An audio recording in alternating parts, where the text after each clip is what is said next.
Lalabas na po kami.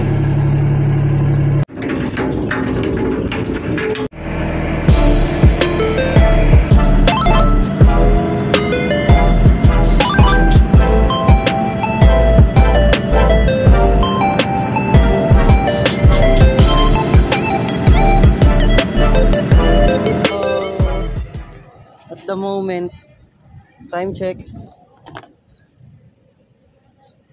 10:08 AM. Nasa Allen Park po kami. Bumibili ng ticket, tapos andun si tropa, booking office, para i-process yung papel namin tsaka yung ticket. So, pauli na Manila yung mga motor namin. Full pack. May tuba pa, may tuba. Meron na po. Andun na yung po kasama ko eh. Ayun tuba. Let's go Manila.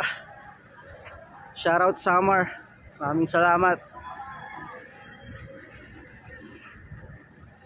Ayun, Pierre Allen Port.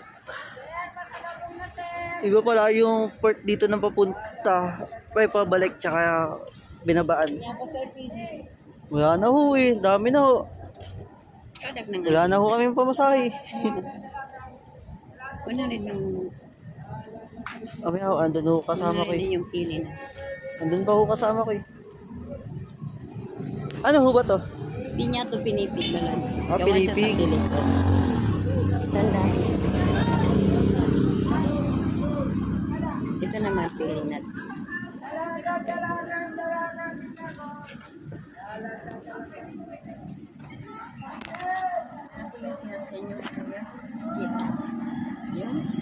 GT Express, opo. Pwede na daw po sumakay.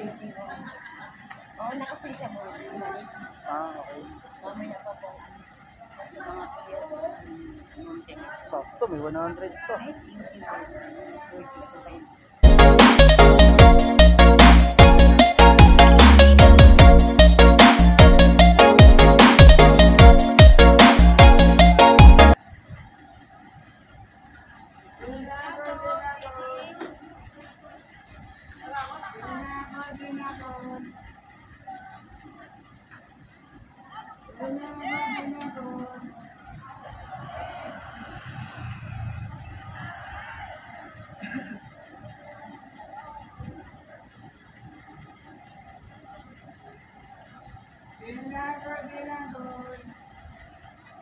Alright.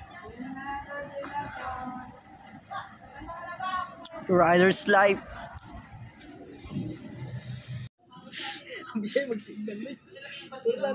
Sabi kasi nung nag-a-atras, diretso. Boom! Taris. So, shoutout.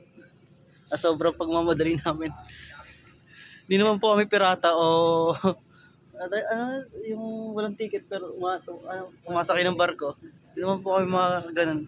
Pero di namin alam ba't ganito yung status namin. Cargo ship. Ang sinakyan po namin is nagdi-deliver ng mga truck, sasakyan, hindi tao.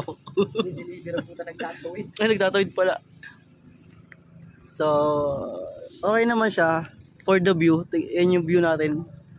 Let's go. Pre, parang mas maganda pa sa bangkayo.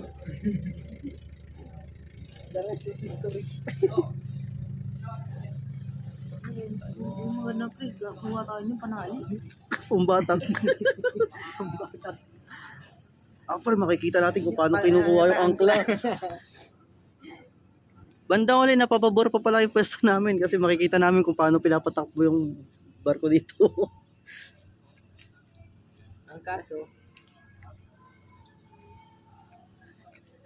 walang pwestuhan. Yung bagay ng pinakatalang na dapat hinahabol namin bilang mga rider. Tatakbo pa kayo pagbaba ng mga almost 20 hours tapos walang tulog. Pre, dito na tayo sa sahig. Huwag na tayo magpili-pili. Oo, pre. Tali ko lang yung kamay ko rito para in case na malaglag ako. Safe. hindi naman to babanking. Oo. Hindi daw to babanking kasi na-disgrasya na. Makikita mo Oo. may Nakikita yun. Yun. Santo Pila. Nagkabanggaan yung dalawang barko. Bumangking siya doon, no, doon banda sa kalagitnaan. Mukhang nakabangga, or pinangga. Mm.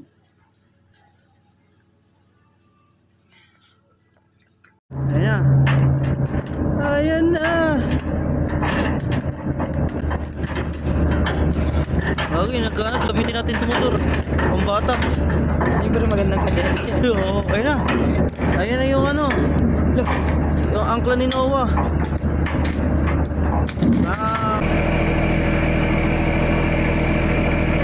Bago pumaparada yung ano, barko.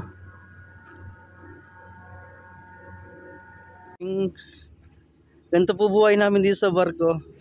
Tinitiis yung malayo sa pamilya para lang may taguyod ang sambayan ng Pilipinas.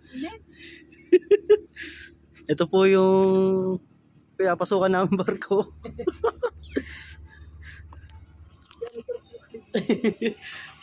Tagalinis lang po kami rito.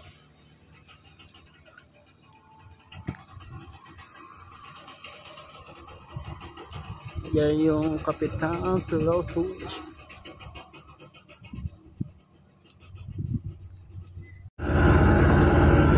Sayang po tayo na wala yung ano. Sa'yo ko, natin kanina. Ayun na, atras na po kami.